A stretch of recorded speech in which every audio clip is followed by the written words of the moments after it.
સવાલ છે અને જે સવાલ આવી રહ્યો છે એ પૂછી રહ્યા છે શુગર અને સિમેન્ટ કાઉન્ટર્સમાં જો અત્યારના રોકાણ કરવું હોય તો આ સેક્ટરમાં રોકાણ કરી શકાય અને ઇફ યસ કયા કાઉન્ટર્સ તમને ગમશે?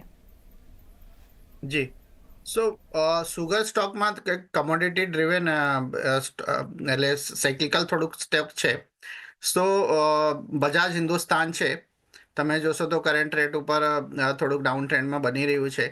તો અહીંથી જો તમને થોડુંક એટલીસ્ટ નેક્સ્ટ 1 યરનો વ્યૂ હોય તો બોટમ ફેસિંગ લિમિટેડ ક્વોન્ટિટીમાં બજાજ હિન્દુસ્તાન કરી શકાય.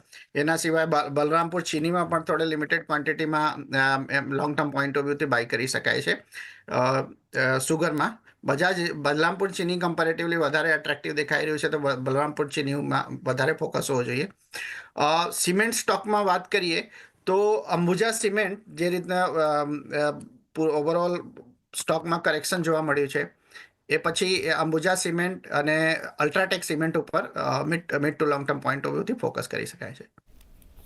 ઓકે, તો તમને 4 હું કાઉન્ટર આપીશ અને એ છે શુગરમાં બજાજ હિન્દુસ્તાન અને બલરામપુર ચીની, સિમેન્ટમાં અંબુજા સિમેન્ટ અને અલ્ટ્રાટેક સિમેન્ટ પર તમે ધ્યાન રાખી શકો છો અને અહીંયા કામકાજ કરી શકો છો. નેક્સ્ટ